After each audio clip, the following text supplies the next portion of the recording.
Hai guys, ketemu lagi di channel X Review. Tanpa basa-basi lagi, mari kita tonton. Di awal film, memperlihatkan sepasang suami istri yang tiba di sebuah rumah. Rumah tersebut adalah rumah baru mereka. Bersama anaknya, sebut saja Acong, mereka memasuki rumah tersebut. Malamnya, saat sang ayah membuka pintu kamar Acong, terlihat Acong yang sudah tertidur pulas. Kemudian sang ayah pergi ke kamarnya. Di sana terlihat sang istri yang tinggal memakai tank top. Tak lama kemudian mereka berdua pun mantap-mantap. Besok paginya terlihat Acong dan ibunya lagi bertemu dengan kerabat lama ibunya yang menawarkan pekerjaan ke Acong di kota. Setelah berbicara sekian lama, akhirnya Acong pun menerima tawaran pekerjaan itu. Dia pun pergi ke kota. Singkat cerita, Acong pergi ke sebuah gereja. Di depan gereja, dia bertemu dengan pendeta kenalannya. Di sela-sela perbincangan mereka, seorang wanita setengah baya menyapa mereka. Sebut saja dia Ibu Sari. Disinilah awal pertemuan Acong dan Ibu Sari. Scene pun berpindah. Malam hari, sehabis Acong mandi, terdengar suara pintu bel berbunyi. Pas saat Acong membuka pintu, ternyata Ibu Sari yang datang bertamu.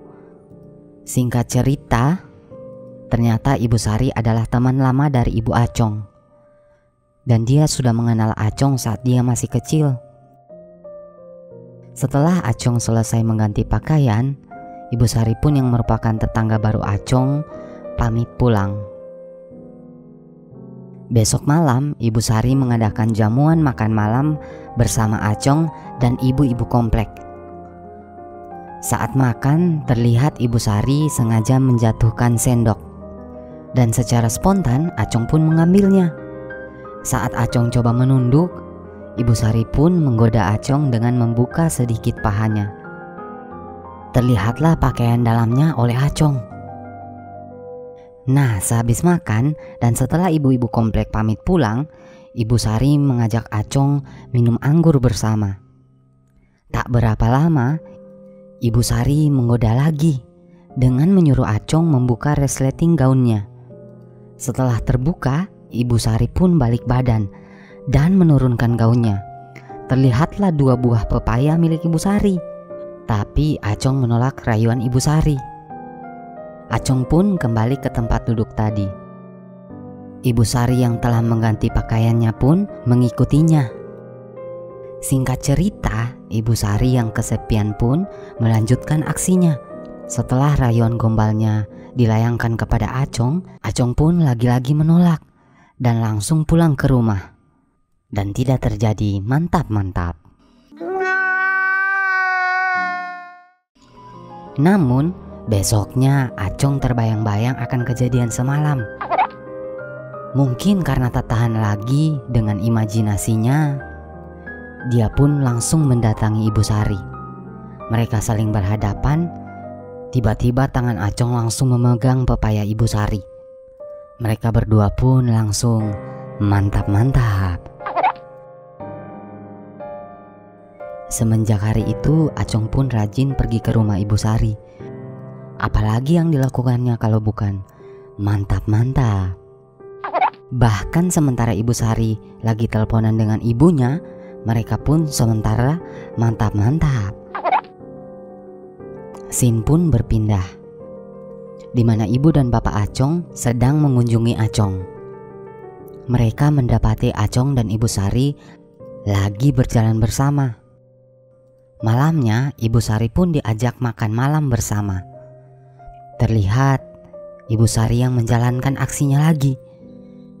Kali ini dia sengaja menjatuhkan garpunya di lantai. Bapak Acong dengan sigap ingin mengambil garpu itu, tapi pada saat melihat, lagi-lagi Ibu Sari membuka pahanya. Saat ingin naik ke atas, kepala Bapak Acong pun terbentur. scene pun berpindah. Di suatu malam, Acong dan Ibu Sari nonton film bersama. Tiba-tiba terdengar bunyi bel pintu. Saat Ibu Sari membuka, ternyata yang datang adalah anaknya yang baru pulang dari kota tempatnya bekerja. Sebut saja dia si Lala. Acong dan Lala pun saling berkenalan. Semenjak hari itu, Acong dan Lala pun sering jalan berdua dan mulai merasakan benih-benih cinta di antara mereka. Acong pun kadang-kadang mulai mengabaikan Ibu Sari. Saat Acong dan Lala mau mantap-mantap, Ibu Sari menelpon, tapi Lala mengabaikan telepon itu. Acong dan Lala pun lanjut mantap-mantap. Malamnya, Acong mengantar Lala pulang. Terlihat Ibu Sari yang sangat cemburu dengan Lala. Tengah malam, saat Acong tertidur, Ibu Sari masuk ke kamar Acong dan memarahi Acong. Mereka berdua pun bertengkar mengenai hubungan mereka. Karena selama ini Acong lebih banyak menghabiskan waktu bersama Lala, bukan lagi dengan Ibu Sari. Ternyata pada saat itu juga Lala yang mau rencananya mengendap-endap ke kamar Acong tanpa mereka sadari telah berada di pintu kamar. Saat Ibu Sari membuka pintu, dia pun kaget. Terlihat raut muka Lala yang marah karena sudah mendengar semua percakapan mereka. Dia marah kepada Acong dan kepada ibunya. Acong dan Ibu Sari pun hanya terdiam. Malam itu pun, walaupun Ibu Sari menahannya, Lala pergi dari rumah ibunya. Beberapa waktu berlalu, Acong coba menghubungi Lala, tapi sama sekali tak ada jawaban. Ibu dan bapaknya pun khawatir karena Acong tak pernah keluar kamarnya. Sampai di suatu saat, Acong menghampiri Lala di kafe langganannya. Awalnya Lala menolak untuk berbicara dengan Acong, tapi karena Acong mengikuti terus, akhirnya mereka berdua berbicara di taman dekat kafe tersebut. Acong pun coba meminta maaf, tapi karena terlanjur sakit hati, Lala pun meninggalkannya. Beberapa tahun berlalu, terlihat Acong yang sudah menjadi pelukis terkenal. Tiba-tiba datang seseorang yang ingin membeli lukisannya, dan itu adalah... Film pun berakhir. Oke guys, sampai di sini review film kali ini. Sampai jumpa lagi di review film-film selanjutnya. Saya Mimin, ciao.